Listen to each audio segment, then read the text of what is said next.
na parte de terça-feira, amor eterno.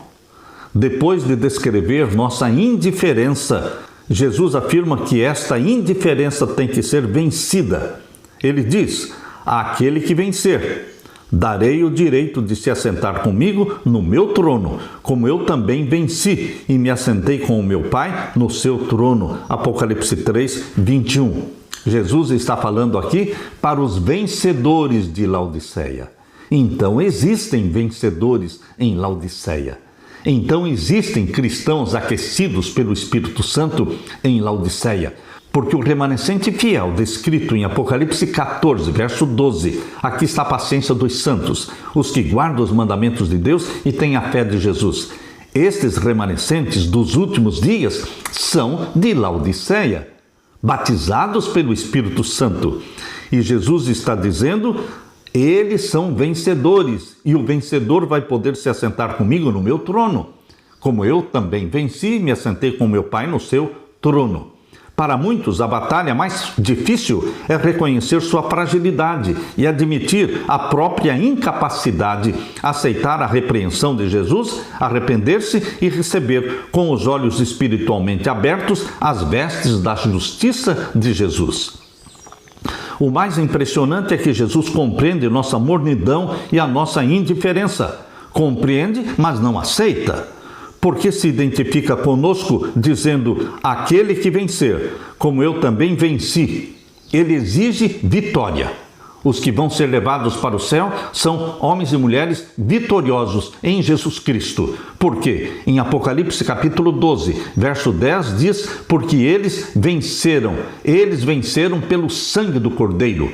Ali em Apocalipse 12, verso 10 e verso 11, eles o venceram por causa do sangue do Cordeiro, e não amaram suas vidas, arriscaram a vida até a morte, porque são testemunhas fiéis e verdadeiras. Jesus se identifica com os cristãos laodiceanos que são vitoriosos, àquele que vencer, como eu também venci. Jesus morreu para nos salvar, por isso venceu o pecado, a sua penalidade. Ele entende a luta que travamos contra o pecado e promete nos ajudar.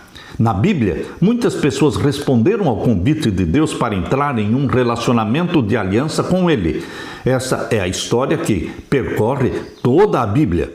E ao analisarmos a vida dessas pessoas da Bíblia, percebemos que Deus interagiu com cada uma delas de modo único, conforme a situação e o momento.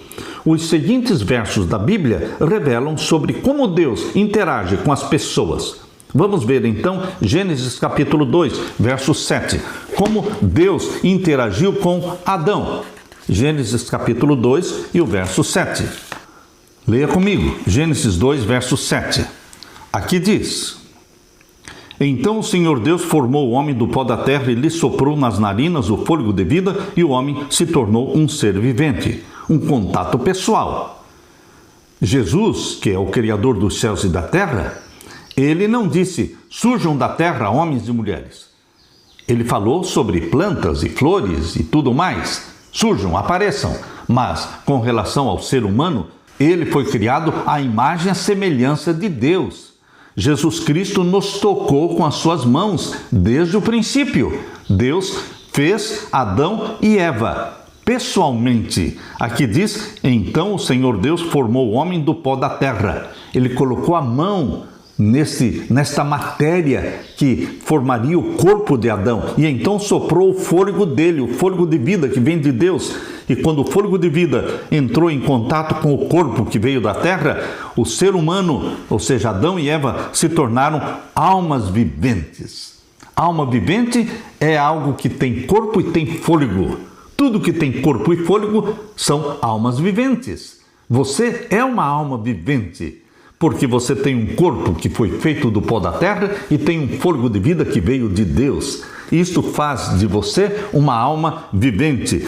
Aqui está o relacionamento pessoal de Deus com Adão.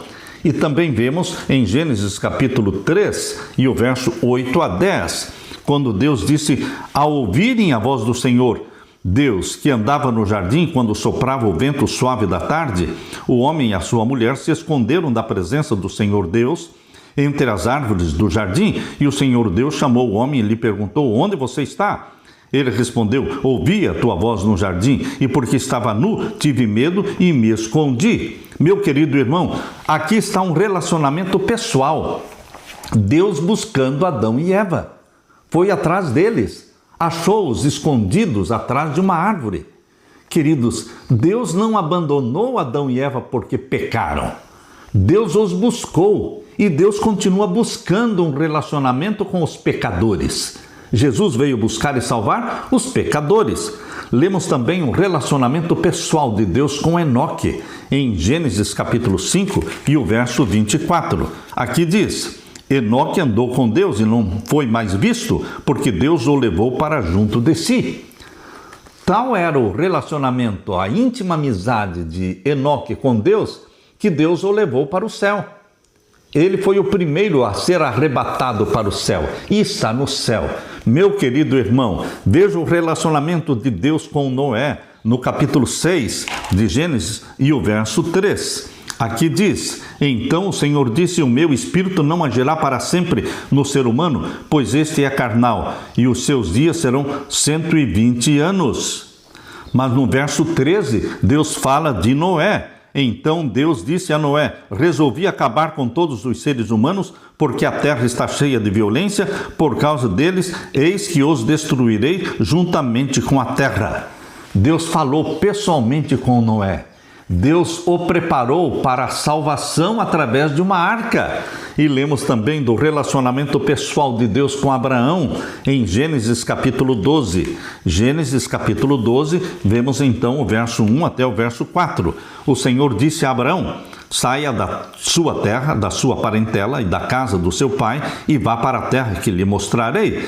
Farei de você uma grande nação, e o abençoarei, engrandecerei o seu nome, seja uma bênção. Abençoarei aqueles que o abençoarem, amaldiçoarei aqueles que o amaldiçoar. Em você serão benditas todas as famílias da terra. Um relacionamento, uma conexão, uma íntima amizade entre Deus e Abraão. E então Moisés também teve uma íntima amizade com Deus. Lemos em Êxodo capítulo 34 e o verso 29. Quando Moisés desceu do Monte Sinai, tendo nas mãos as 2 tábuas do testemunho, ou seja, os 10 mandamentos escritos pelo dedo de Deus, sim, quando desceu do monte, Moisés não sabia que a pele do seu rosto resplandecia depois de Deus ter falado com ele. Depois de 40 dias na presença de Deus, ele desceu do monte e tinha o rosto brilhando como o rosto de um anjo. Meu querido irmão, esse Deus que se relacionou com Adão, Enoque, Noé, Abraão e Moisés, quer se relacionar com você. E quando você passa tempo aos pés de Jesus Cristo, em comunhão com Jesus Cristo, o seu rosto também vai brilhar da santidade de Jesus imputada em você. Seja andando visivelmente ao lado dos seus filhos, seja falando com eles. Deus sempre desejou estar perto da humanidade. Por isso ele mandou construir um tabernáculo e me fará um santuário para que eu possa habitar no meio deles. Êxodo 25, verso 8. Por isso Jesus veio à terra e viveu 33 anos aqui na terra, vivendo perto de nós, entre nós. Por isso ele foi ao céu e enviou o Espírito Santo, para que o Espírito Santo habite em você e em mim. Nós somos moradas, nós somos templo do Espírito Santo. Isso não mudou. Jesus continua com o mesmo propósito. O profeta Jeremias escreveu no capítulo 31, verso 3 e 4. De longe o Senhor lhe apareceu, dizendo: com amor eterno eu a amei. Amei você, por isso com bondade te atraí. Eu a edificarei, eu te edificarei de novo, você será edificada. Falando da sua igreja.